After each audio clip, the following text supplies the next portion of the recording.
can't fall this one way.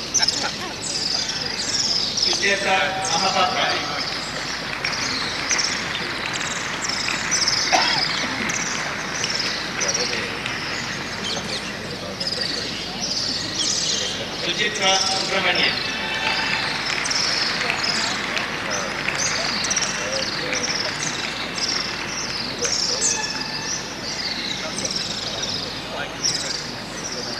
Sudeep Biswas.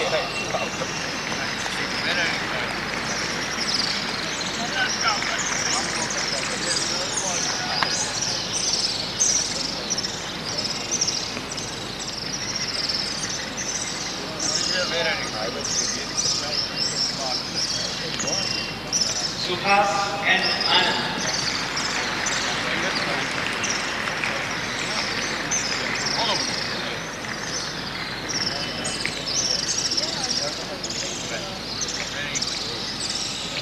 Sujit C.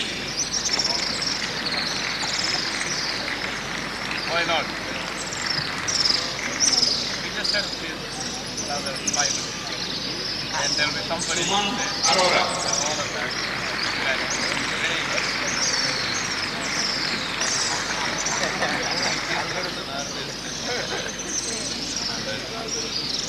Absolutely. Sunil T.S.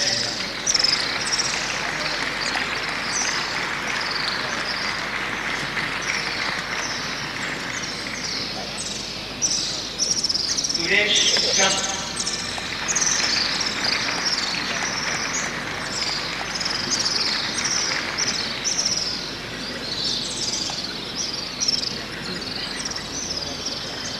Suresh Kumar.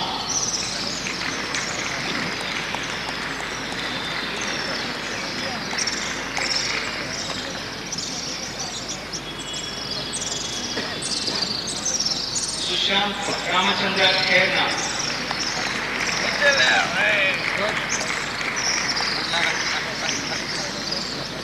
Finally. Suwajit Rao.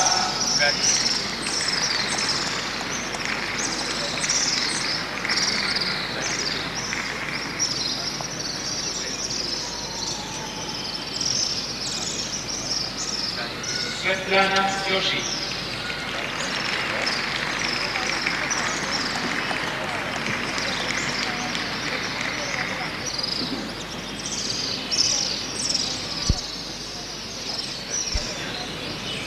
Saeda Tehzeen Khatri.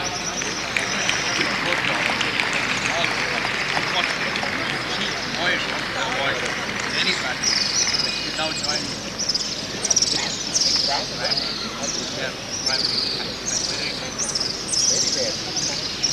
Kapish Kushwaha.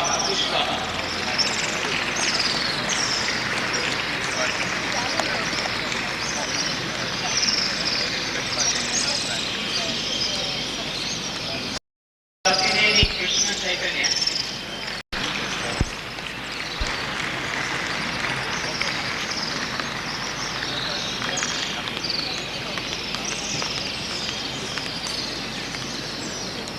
Tiwari Nakul Dinesh.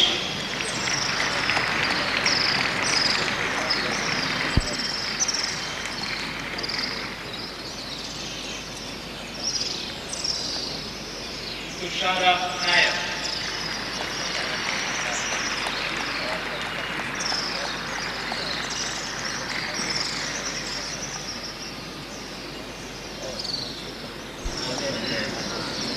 V. Aravind.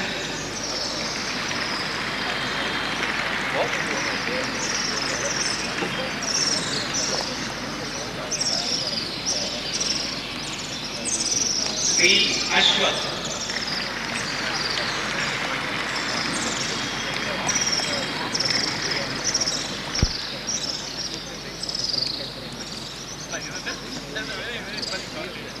V. Singh.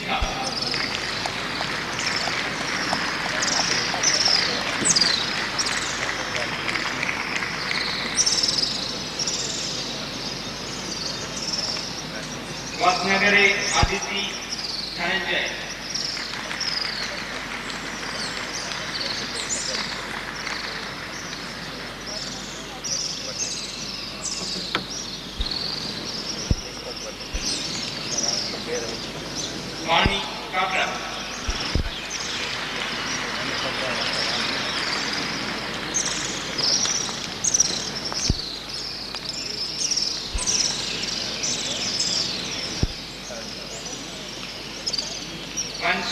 Verma.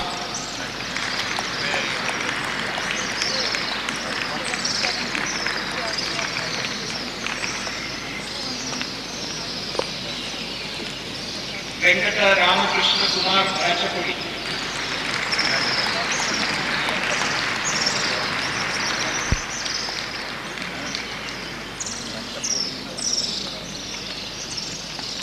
Vidya Mishra.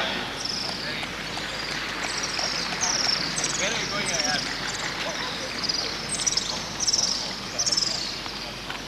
Vidyanand D.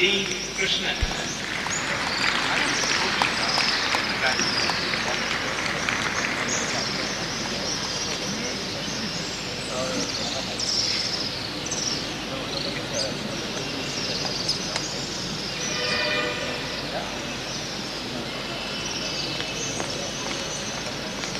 Vijay K. Kansta.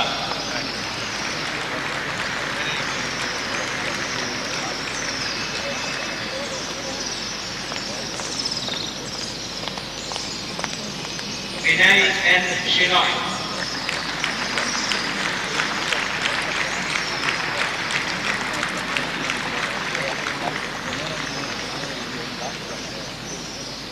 Vineet Ladia.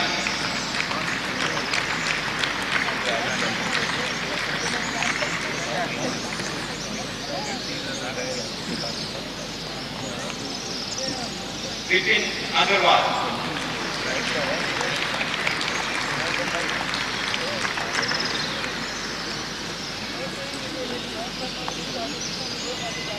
Vivek D.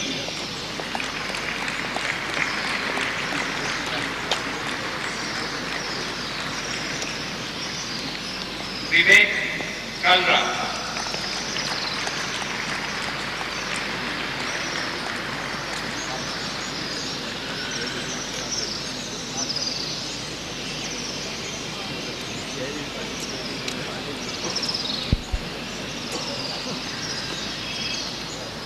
Vivek Mishra.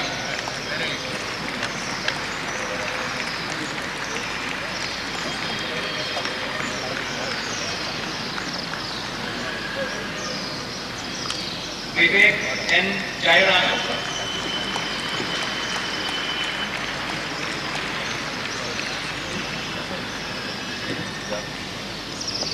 Vivek Kachauri.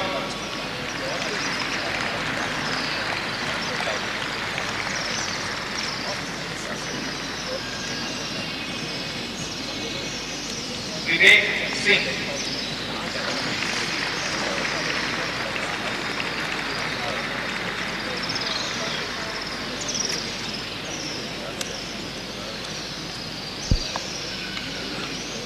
Yapin Kumar Singh.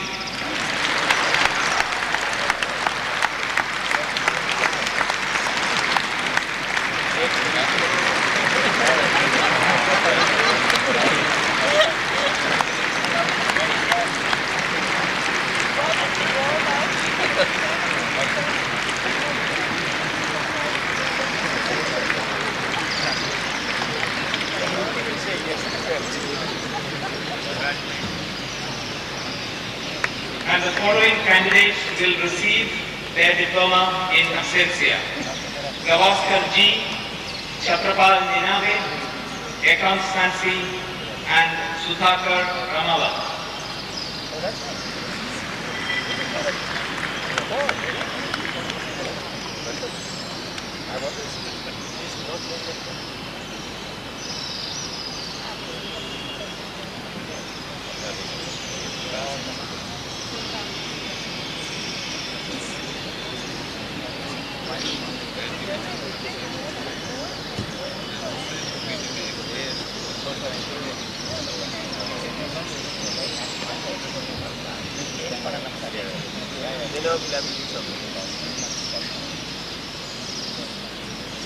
Mr. Chairperson, I present Mr. Abhijit Mehta and 245 others who have fulfilled all the requirements for the award of the postgraduate diploma in management and request the Indian Institute of Management Ahmedabad Society to confer the diploma on them. Members of the Society, may the diploma be conferred on these candidates. By the authority given to me by the Indian Institute of Management Ahmedabad Society, I confer on you the postgraduate diploma in management, and I charge you that in your life, by word and by deed, you will prove yourselves worthy of it.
They're also he's part of the market.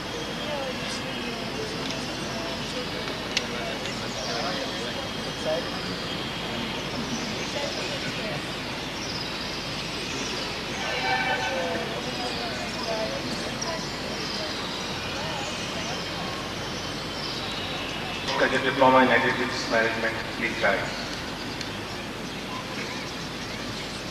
The candidates will individually receive their diplomas from the chairperson as I call their names, then return to their places and remain standing. Abhilash G. Nambudiri.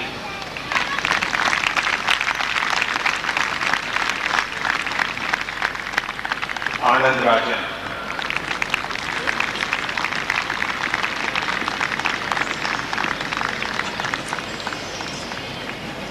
Anupul Joshi.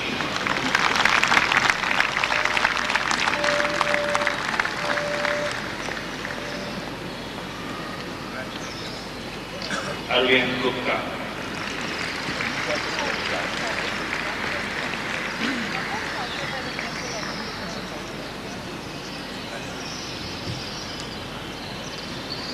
Tarana Prabhakar.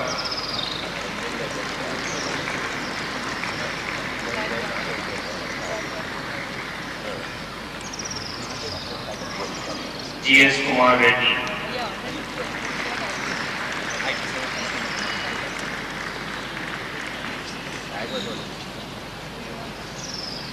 Ganesh Devi.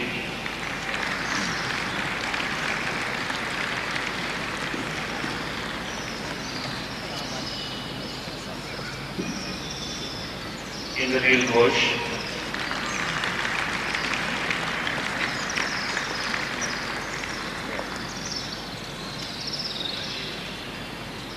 Krishna Kumar P.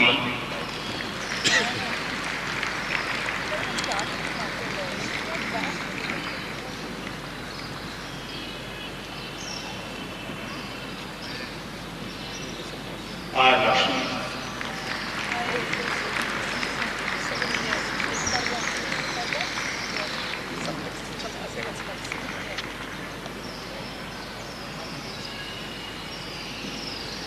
Renjin Srivastava.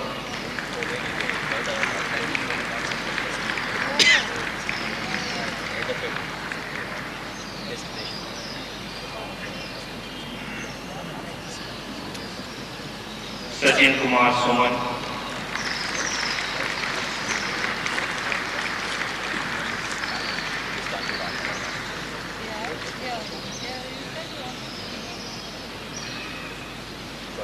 Santosh Kumar Mishra.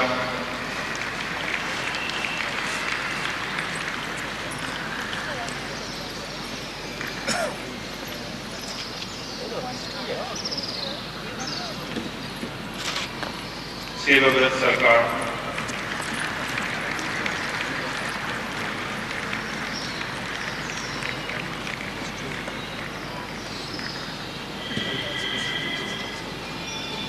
Shweta Singh,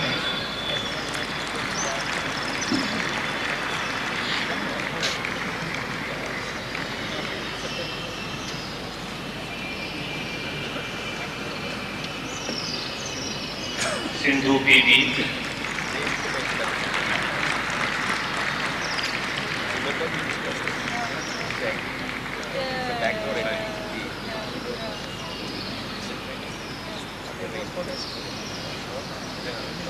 Soni Goyal,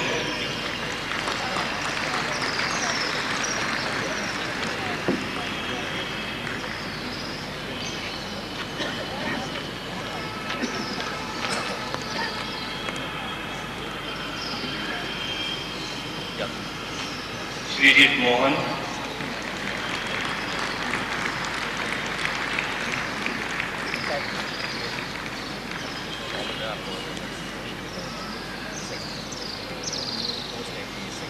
Subrata Ghosh,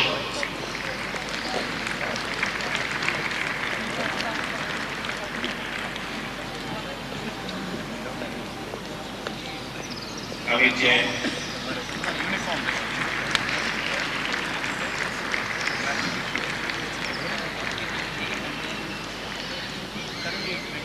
Vijay Bhaskar N,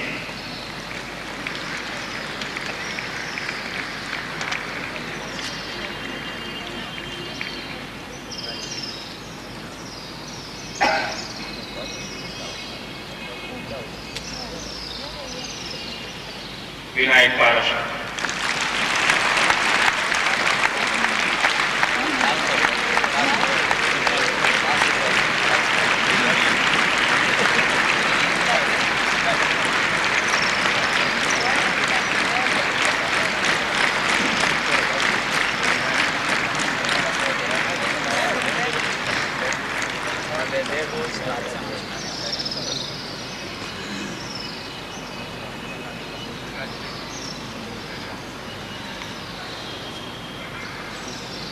In absentia, Rahul Iyer.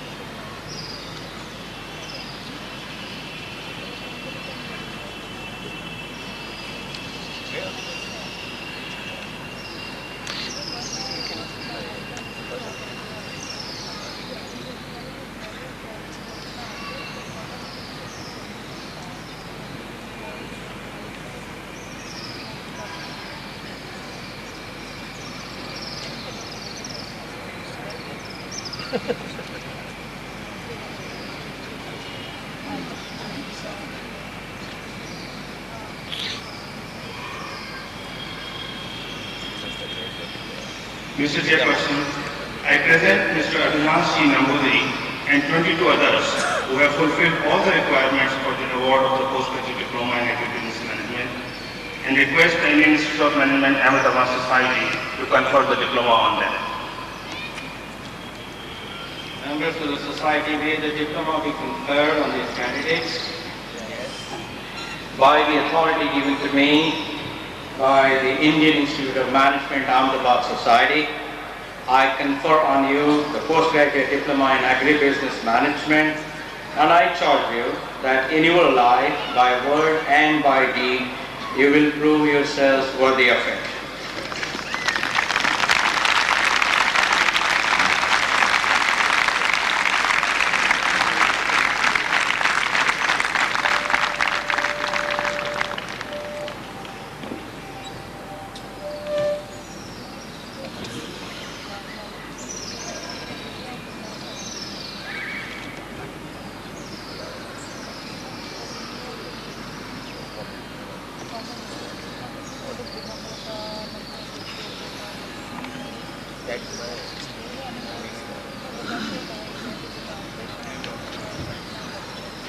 The Indian Institute Institute of Management Ahmedabad Medal for Scholastic Performance has been awarded to the following postgraduate program students who will come forward as their names are called and receive the medals from the chief guest.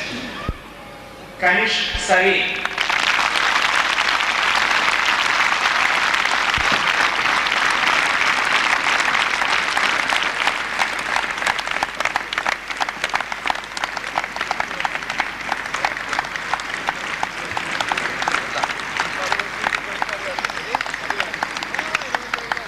Vishal Grover,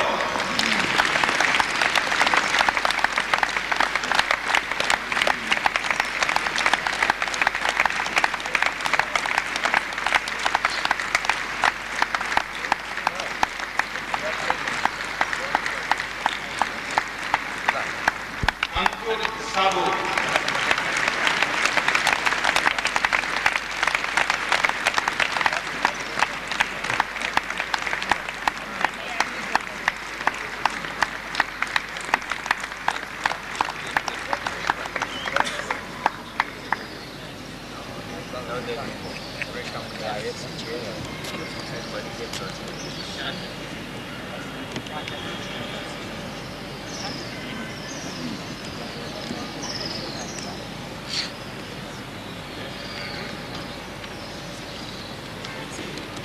The Indian Institute of Management Ahmedabad Medal for Scholastic Performance has been awarded to the following postgraduate program and application student who will come forward as his name is called and receive the medal from the chief guest.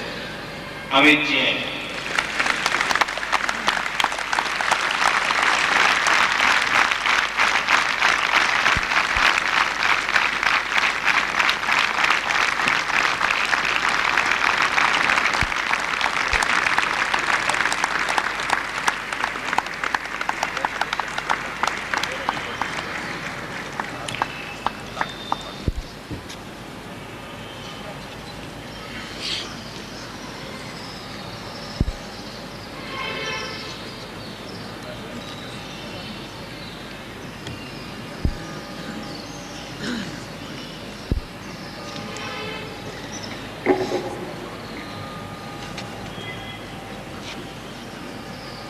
Mr. Chairman, sir, members of the board and society, faculty members, proud parents, graduating class of 2006, junior students, ladies and gentlemen, very good evening to you all. It is indeed a great privilege for me to stand before you today at this convocation function of my own alma mater. And indeed, the alma mater, not just of myself, but of 3 of my family members, so you can see how deeply entrenched we are in the tradition of this great Louis Plaza. Before I go on, I think I'd like to begin by telling you a short story. A man in a hot air balloon realized he was lost. He reduced his altitude, saw a woman down below, came down lower, and shouted, "Excuse me, can you help? I promised a friend I was going to meet him in an hour, but I actually don't know where I am." She replied, she said, "You're in a hot air balloon, 30 feet above the ground. You're between 40 and 41 north latitude and 59 and 60 west longitude." Said the balloonist, "Madam, you must be an engineer." She said, "Yes, I am, but how did you know?" He said, "Well, everything you say is technically totally correct, but I have absolutely no idea what to make of this information. I'm still lost, frankly, you're no help at all." So she turns around and says, "Sir, you must be in management." He says, "Well, yes, but how?" She says, "Look, you don't know where you are or where you're going. You've risen to the top on top of a large quantity of hot air. You made a promise you had absolutely no idea of keeping. You expect people beneath you to solve your problems. You're in the same situation as you were a long time ago, and somehow it's all my fault."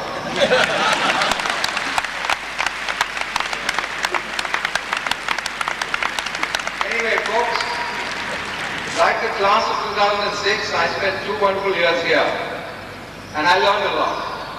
I learned a lot from the institute and from the faculty. I see many of my old faculty there. I see Professor Jain, Professor Gupta, Professor Saha, of course Dr. Dolakia. I also made some wonderful friends, some of whom are very close to me even today. But most of all, I found here in this place my wife Kamini, who was my classmate. By the way, I'm pretty glad I found her kind of, towards the end of the first year. Otherwise it would have made the first term even more difficult. We've been married for 27 years and she's the mother of my 2 sons. She runs a global consultancy and has authored 2 books. In fact, she's the first author in the Banga family, but I must warn you all right now, she's not going to be the last.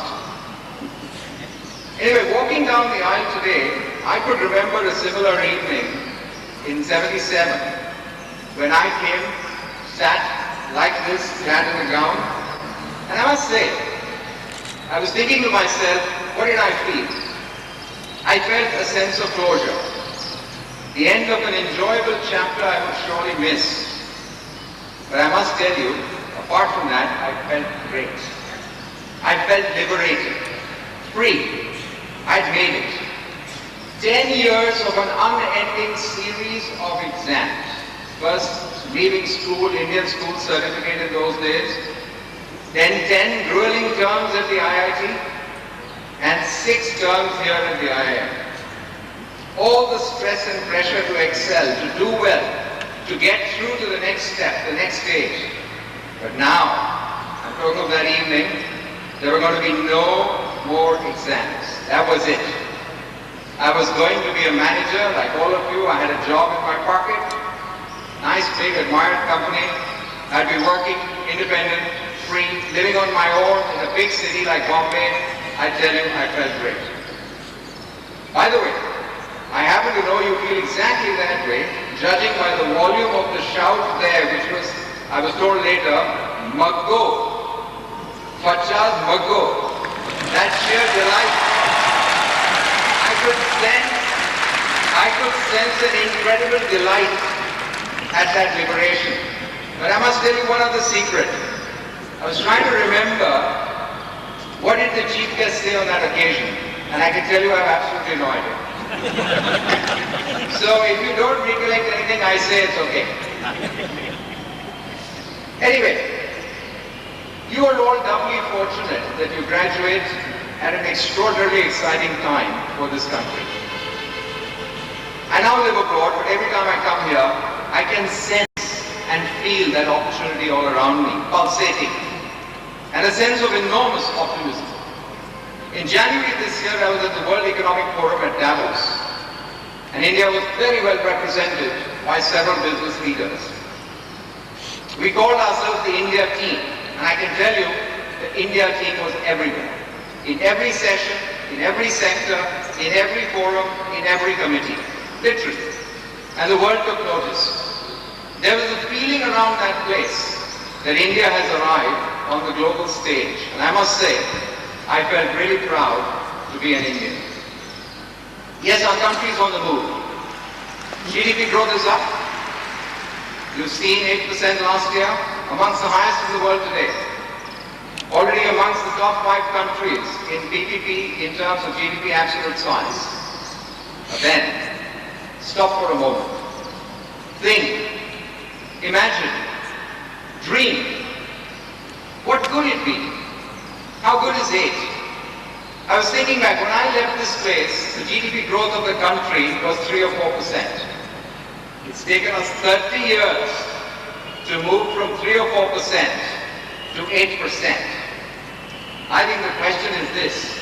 All of you are starting with this platform. What can you do to take this to 15% in 15 years, not 30? Sounds impossible? Not at all. The US economy is 15 times the size of India.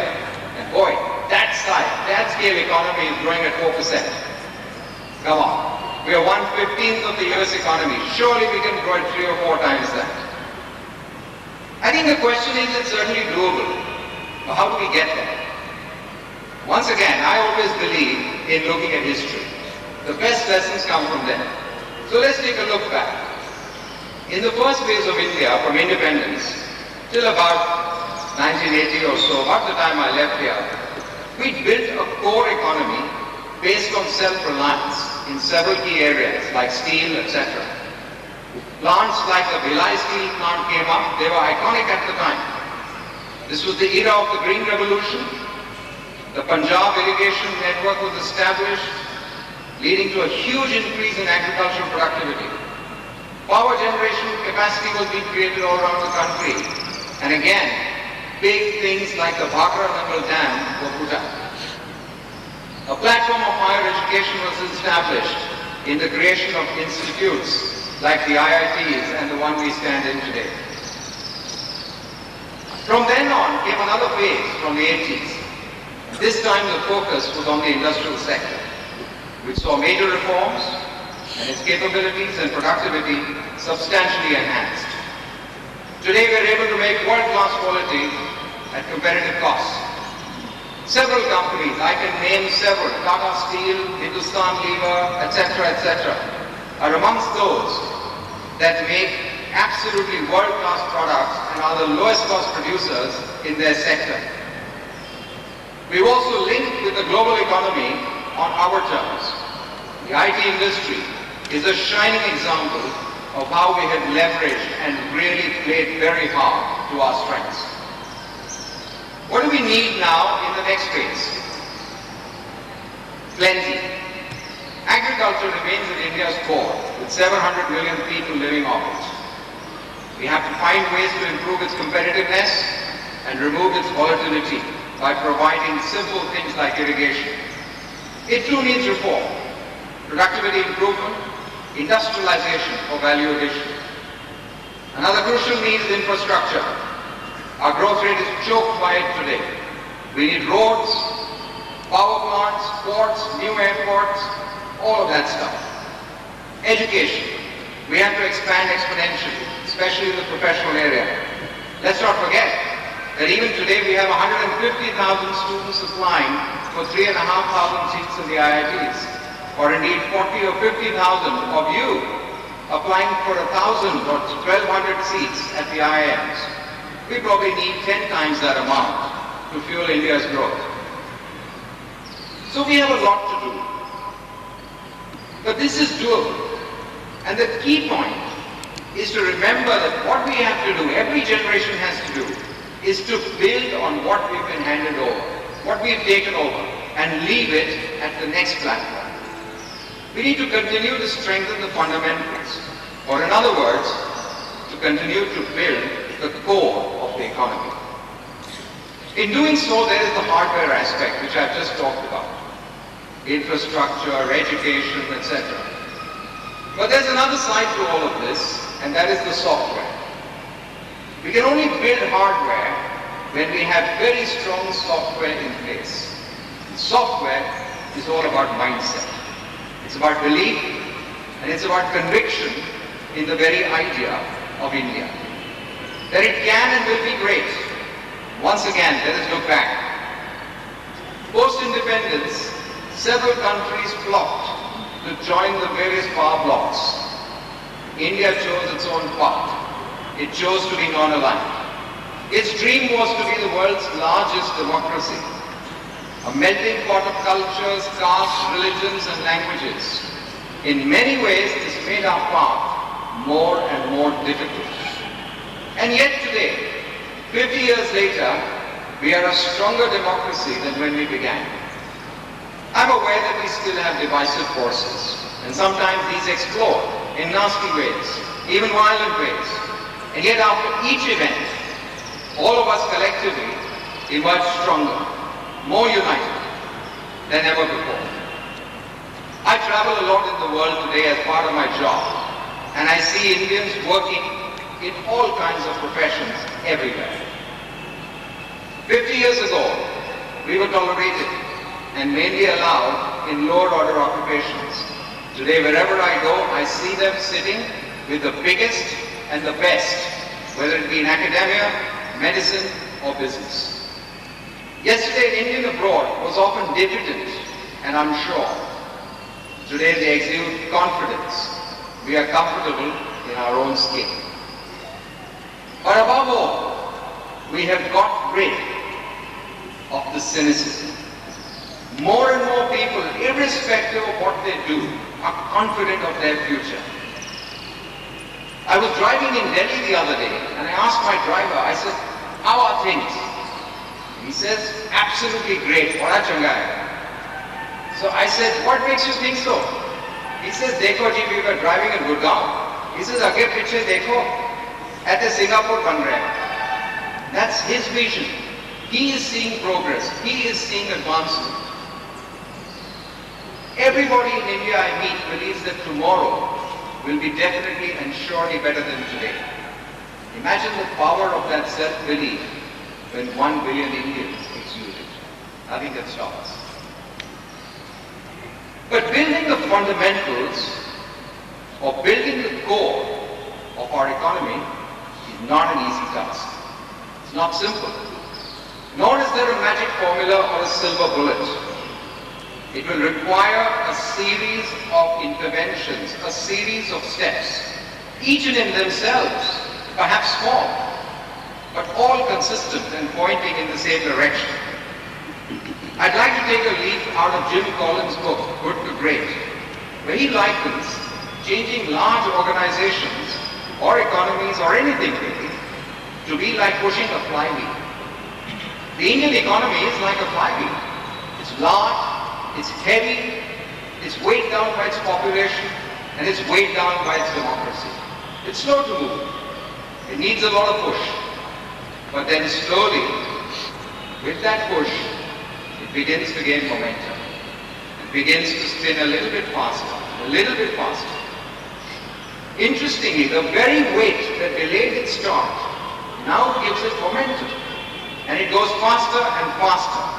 Finally, it has so much momentum that a very small push goes a long way.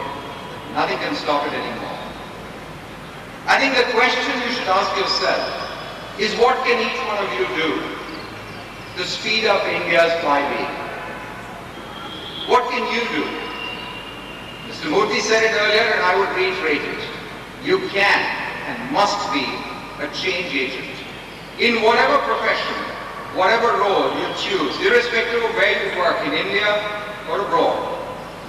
Many of you I know will join large organizations with years of success behind them. This success gives those companies a dominant logic and a very strong culture. They will try to indoctrinate you.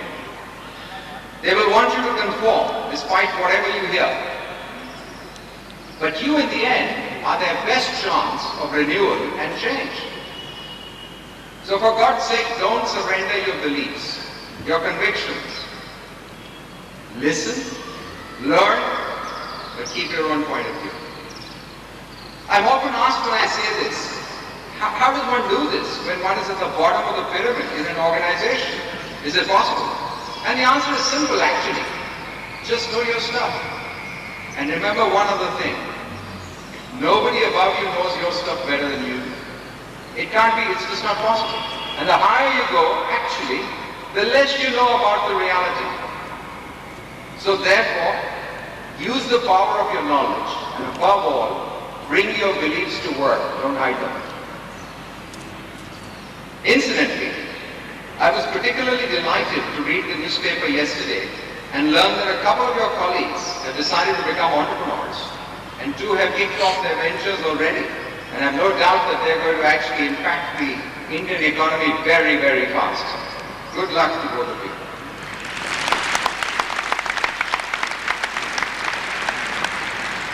So what's my point? Each one of us, irrespective of where we are, in what kind of role, in what kind of capacity, we can contribute to the vision of this new India.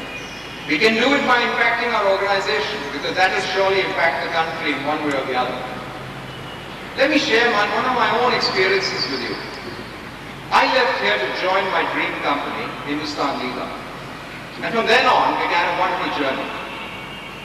I thought it would follow, by the way, a predictable path, as described in the pre-placement talks you hear and folklore. But it was full of surprises. Within months of joining, I found myself living in a village, trying to adjust to village life and being told, go and do rural development. And I had the slightest idea of what to do. Tough as hell at the time. I wondered why I was there. I thought I had joined a multinational. And there I was sitting in a small village in Uttar Pradesh. But I survived. And there were many other such surprises. They all came and went. And I learned from all of them. A little bit of skill, but actually, I learned much more about myself. I learned who I was. It helped me build my self-confidence, my own belief in my own abilities, my strength, my convictions. And all of this helped so that I was truly ready when the real test came. And by God it came. Fast forward now to 2000. And I was in the corner office of the 5th floor at Unilever. An aspiration which had been proved. I was the chairman. The company was entering a very challenging phase. We were missing our growth targets, having grown very strongly in the 90s. Market had changed dramatically. FMCG market growth of 15% had suddenly stalled. From the 90s, 15% stalled to zero.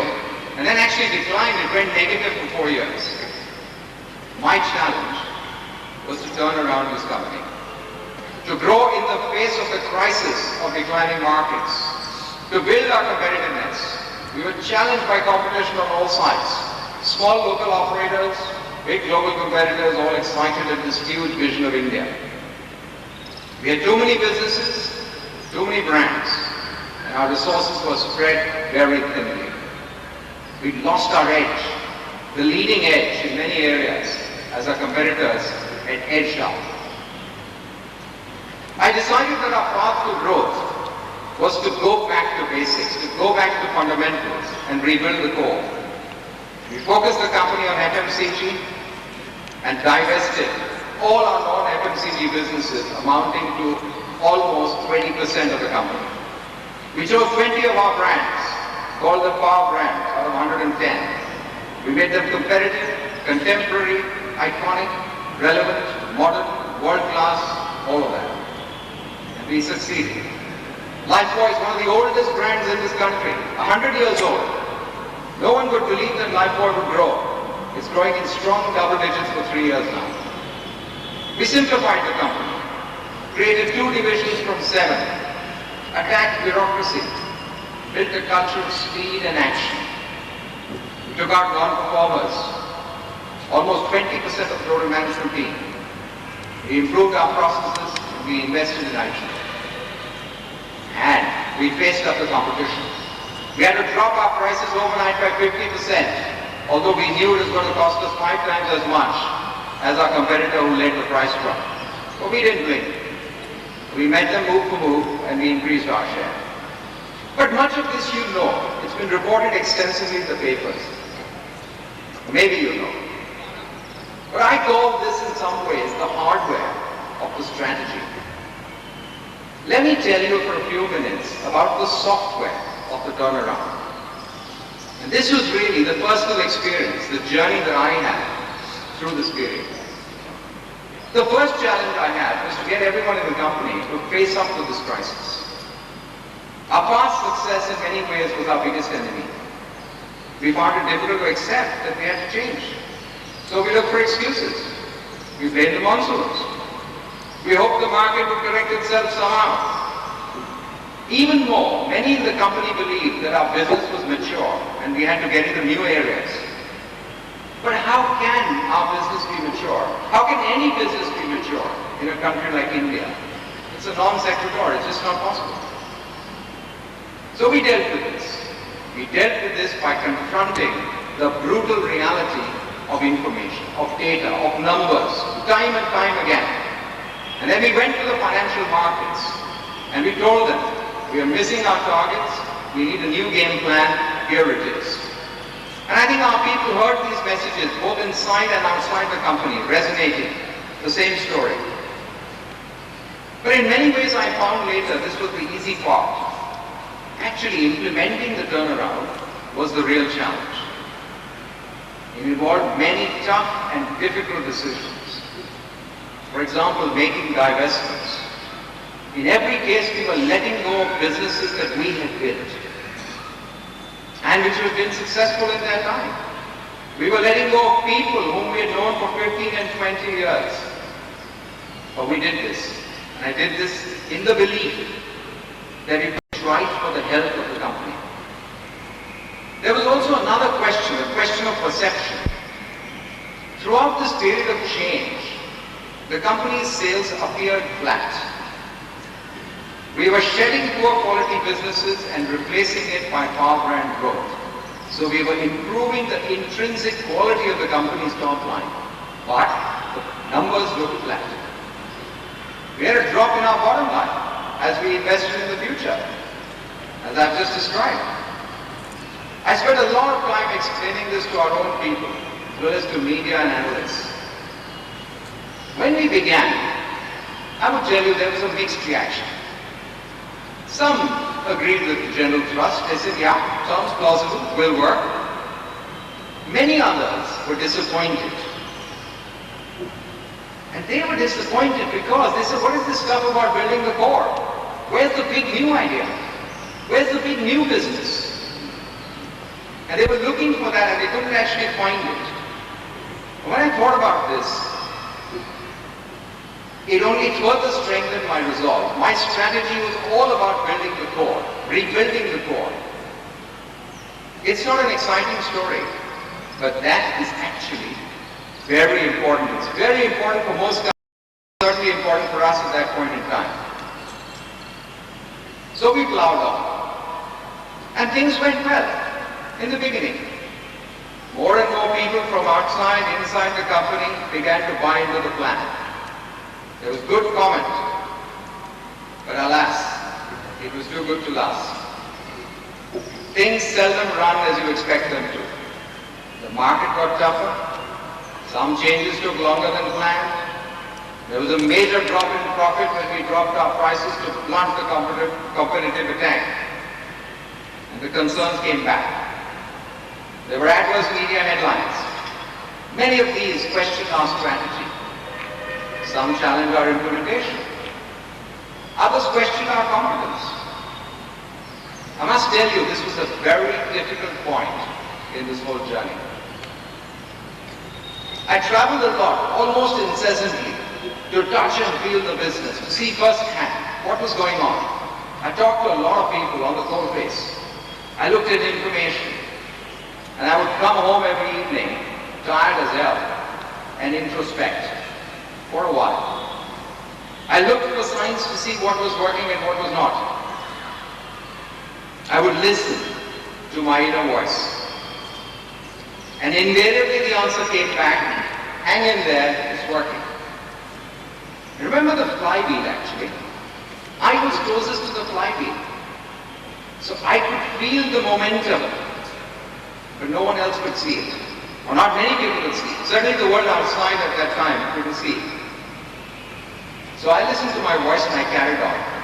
And I developed a bit of thick skin, which you need actually in life. And then the turnaround came. Slowly but surely. First came the volume growth, then came the value growth, and then came the profit growth. You've seen for yourself, you've seen the published numbers. Last year Hindustan Unilever grew in strong double digits, both its top line and bottom line, and exited the year with strong momentum. I'm absolutely confident that we have transformed the company in terms of its portfolio, capabilities, culture. Yes, Hindustan Unilever is fully prepared to exploit the opportunities of this new India we live in. And that brings me to my next point. I've seen much success, much challenge over these 27 years that I've been with Unilever. And I know today that it's very difficult to predict exactly when the whole thing begins to tick and when it all begins to work. I believe totally in the saying, success is when opportunity and preparedness come together. Equally, the other side, reverses happen. And they're often caused by circumstances beyond your control. I never allow myself to get disheartened. by any such reverse. Just stop, pause, reflect, learn. What have I learned from this? And move on. How the hell do I move forward? Anyway, I spent a lot of time talking to you about the software of the Hindustan Lever turnaround. Let me put together some of the key messages because I'm quite sure you're keen to move on as well. Firstly, building the fundamentals of a country or a company, any organization, anything, or building the core is a very challenging task. It's time consuming, it requires persistence and patience. It's not easily glorified. That's why it needs an enormous degree of self-belief, conviction to see it through. Today's world is moving even faster and faster with ever greater volatility. Trends beginning in one part of the world are immediately transmitted to the other side of the globe by modern media and other carriers. New opportunities and products are coming instantly through convergence of technologies. And it's all too easy to be buffeted in this wind, to be blown actually from one side to another. Here's the balance. You really need to know when to change path, because sometimes you do. And yet you need to know when to hold firm to your belief and conviction. That's the tension, the judgment. Today, more than ever before in the world of business in India, you truly need your own inner compass, showing you the light, showing you where to go. And I would say this to you, that inner compass is your instinct. Not gut feel, as often talked about, but instinct. Why do I use the word instinct? I use the word instinct because instinct is a very potent combination. It's intellect, experience, beliefs, and values all rolled into one. All coming together. But of course one doesn't sense the collision of these because they are happening at lightning speed. They're happening like at the speed of a Cray computer in your mind. But that's what's happening. That's what instinct is all about. And I must tell you, I'd be more than open with you in sharing that whenever I have to make a really important decision, I seldom make it on the spot. I listen to everybody, I collect the information, and then I find a moment to go away and retreat into my own inner space and wait to hear my inner voice. And that's what I listen to most. Another thought. We live in a world which dramatizes the present, which celebrates the current. We're so used to this ever-increasing internet speed that we get frustrated when there's a second's delay in connection. And yet, what have I just been saying? Building fundamentals, building the core takes time. Remember the flywheel. Small steps, each one so small, and then suddenly it all works. You've got to manage this paradigm. And therefore, if I was to leave you with one message this evening, knowing fully well that you're unlikely to remember it, it is this. Building the core is an extremely challenging task, and one that requires enormous self-belief, or in other words, a truly strong inner core. Let me conclude by sharing with you a small story. I heard from a friend who was spending time with another on his deathbed. The dying man, on being asked for his advice, said this. He said, life is not a rehearsal, it's a one-act play. So you better give the very best damn performance you're capable of. So last night when I was thinking about what I was going to say to you this evening, I looked back and said, how do I feel about life? And the answer is simple. It's where I began, in the Louis Kahn Plaza. Great. I look back with enormous satisfaction, without any regrets. I have and continue to live every day to the full. I give everything I do my fullest commitment, my family and friends my fullest engagement. I have a strong sense of what I truly believe in, and it gets stronger by the day. And I persevered in this irrespective of any opposition that I've come up against. I sleep well at night. In fact, so well that my wife Kamini complains. She says, you're always off the stage and I just started talking to you. That will also happen to you. And I wake up ready the next morning, fresh to face the challenges of a new day. For the last year, I'm now in Europe as president of Unilever's 20 billion foods business. And it faces exactly the same challenge. We've got to find growth in a very competitive environment. But I'm absolutely confident that we will be able to do it. We will find that growth and we will find it sustainably. And here too, interestingly, we will do it by building on our core. But it will require us to change in many ways. But that for me then is the excitement of it all. Ladies and gentlemen of the class of 2006, I congratulate you this evening on your achievement in securing your credentials in business from this great institute at the hands of an outstanding faculty.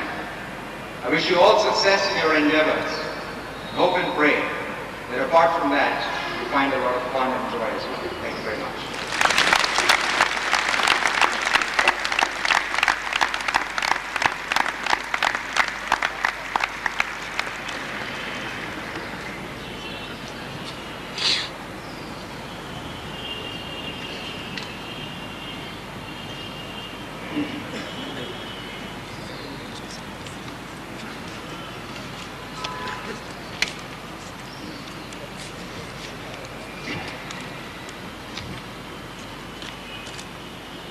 Mr. M.S. Banga, the chief guest of our 41st Convocation, Shri N.R. Narayanamurthy, chairman of our Board of Governors, members of the IIMA Society and IIMA Board, the distinguished invitees, my colleagues, the proud parents of the graduating class and the graduating class of 2006. This is a memorable convocation for all of us at IIM Ahmedabad, as we have had the pleasure of listening to our distinguished alumnus, Mr. M.S. Banga. Vinay, your thought-provoking address has inspired our faculty and the graduating class. We are all grateful to you for accepting our invitation to be the chief guest of this convocation. Recent years have witnessed the emergence of IIM Ahmedabad as a top-ranking management school, not only in Asia, not only in India, but the whole of Asia. During the last 3 years, several external rating agencies have conducted independent surveys of business schools. All of them, without exception, have rated IIM Ahmedabad as the best business school in India. Leading international rating agencies such as the EIU, Asia INC and Asia Week have ranked IIM Ahmedabad among the top 3 business schools in the Asia Pacific region. Today, IIM alumni occupy key positions in top organizations in India and abroad. A large number of our alumni have distinguished themselves as outstanding business leaders and also as leading academicians or professionals. While we are proud of our achievements, our aspirations are much higher. Our vision is to emerge as a top-ranking management school in the world, and our aim is to achieve global recognition as a leading player in the field of management education. We want to contribute to the evolution of brand India in the field of management education in the global marketplace. By now, it is very well established that IIMA operates in the premium segment of the recruitment market, and it has already emerged as the first choice of both domestic as well as foreign recruiters. The outstanding success of this year's placements has once again reaffirmed IIMA's position among the world's top-ranking business schools, with 28% of the batch being placed overseas. The number of companies recruiting at IIMA increased by 30%. The number of job offers per student increased by 10%, and the average salary of the entire batch increased by more than 20%.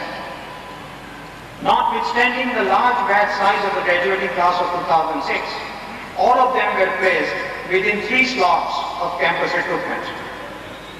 IIMA has been making a significant contribution to the management research in a wide range of areas which are relevant to practitioners and policymakers. We take pride in saying that we are a school of management. Our scope is much wider than that of a traditional business school. The thrust of our research and training activities also extends to the areas of concern for the society at large. Several initiatives were taken in this direction during the academic year 2005-06. Ravi Mathai Center for Educational Innovation offered specially designed programs for strategic leadership for principals of CBSE schools and also on leadership development for directors of state councils of education research and training.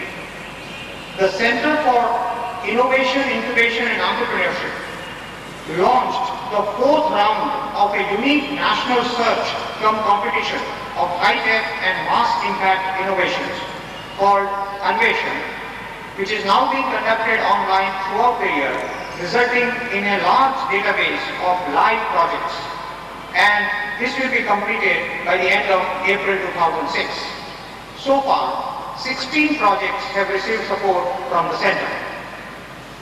The Center for E-Governance developed its website as a knowledge portal on e-governance in the public domain.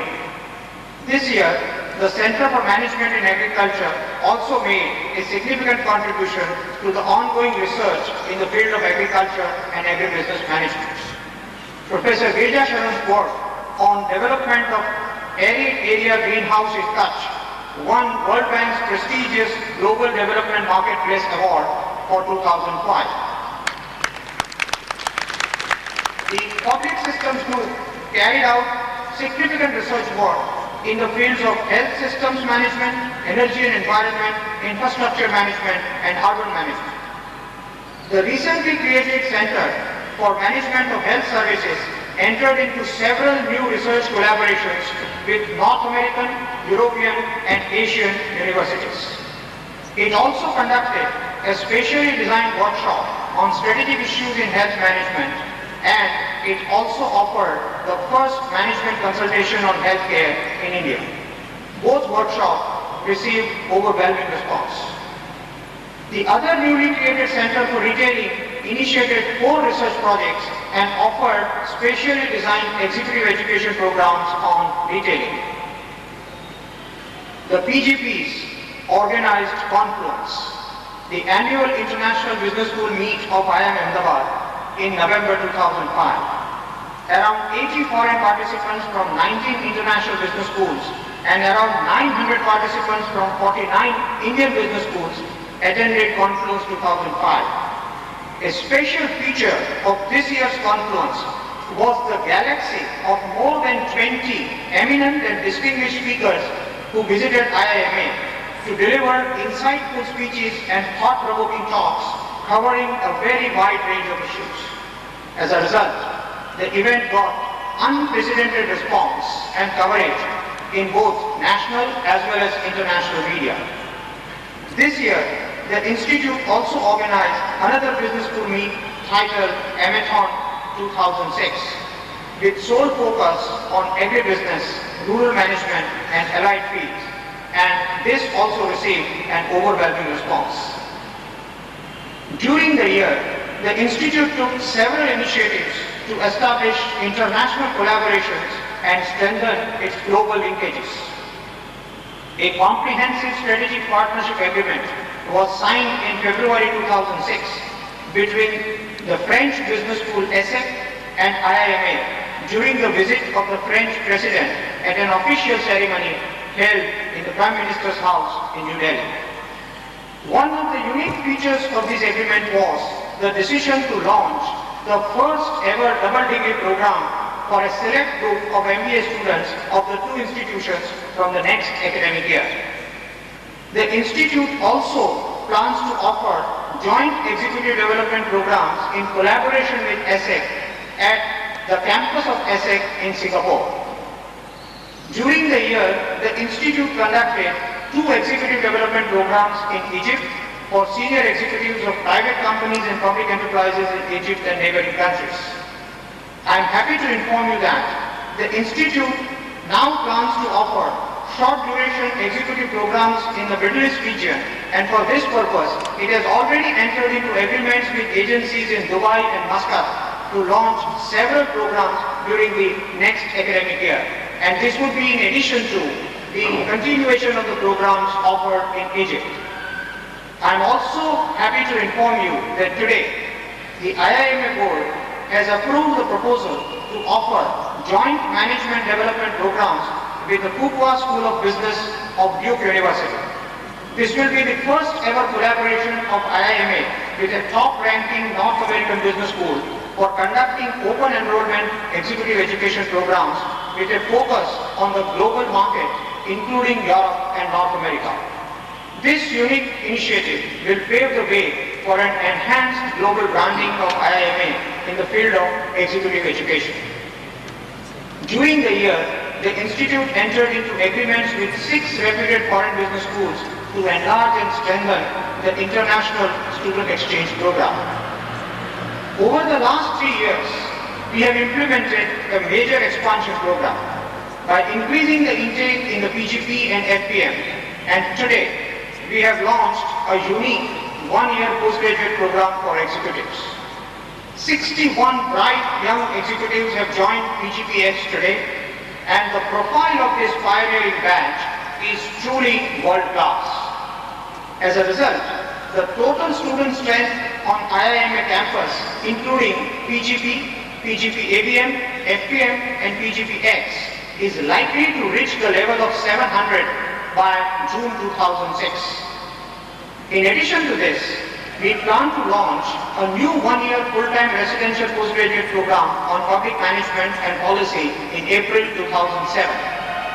The background work and preparation for the launch of PGP-PMP is in full swing, and soon the process of admission will commence. With this expansion, the institute is now on a high growth path.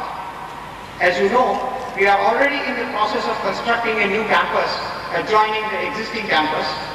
By now, we have already constructed 7 hostels, 5 classrooms, 12 seminar rooms, additional rooms for faculty, research and administrative staff, 30 married student houses, an international management development center with 160 single rooms, 3 classrooms in MDC, and more than 20 syndicate rooms, and also an underpass which connects the main campus with the new campus. It is the endeavor of the institute to ensure that no student is denied an opportunity to pursue postgraduate program at IIMA for want of adequate financial resources. To serve this purpose, the institute implemented an enlarged and enhanced need-based scholarship scheme during the year, under which 97 students were given need-based scholarships amounting to ₹65 lakhs.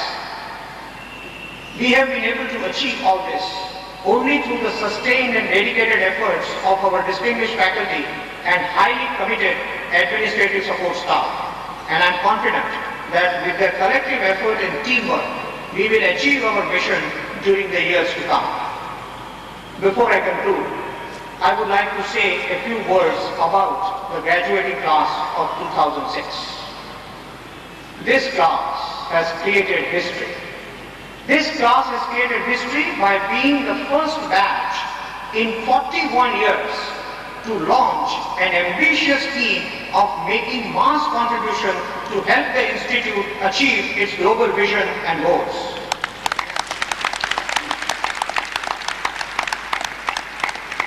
More than 200 of the graduating students have already initiated the process of creating a corpus fund to provide financial resources for sustaining the new initiatives of the institute. They have informed us, the chairman and the chief guest, about their ambitious target of raising rupees 2 crores towards the contribution of the class of 2006 by the year 2011, when the institute will be celebrating its golden jubilee. While making this laudable commitment, the class of 2006 has set an example for all the previous batches and the future batches in terms of the significant contribution that the alumni of IIMA can make for their alma mater.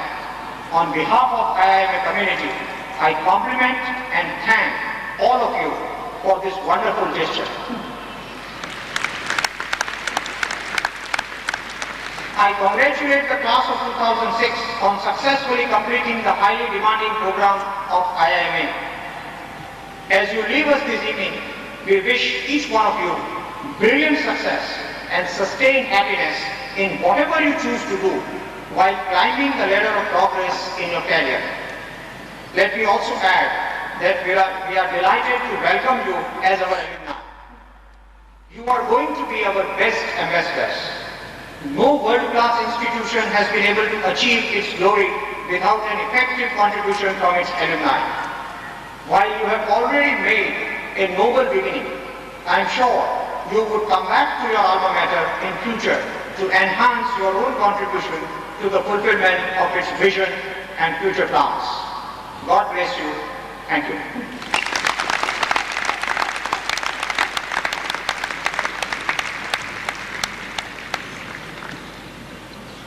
Well, folks, like all good things in life, this too has to come to an end.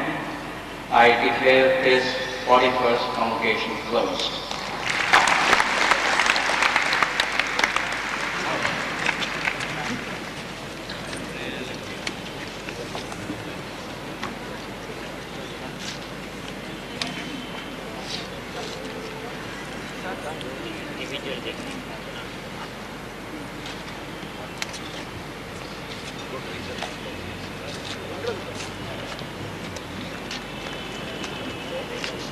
Thank you.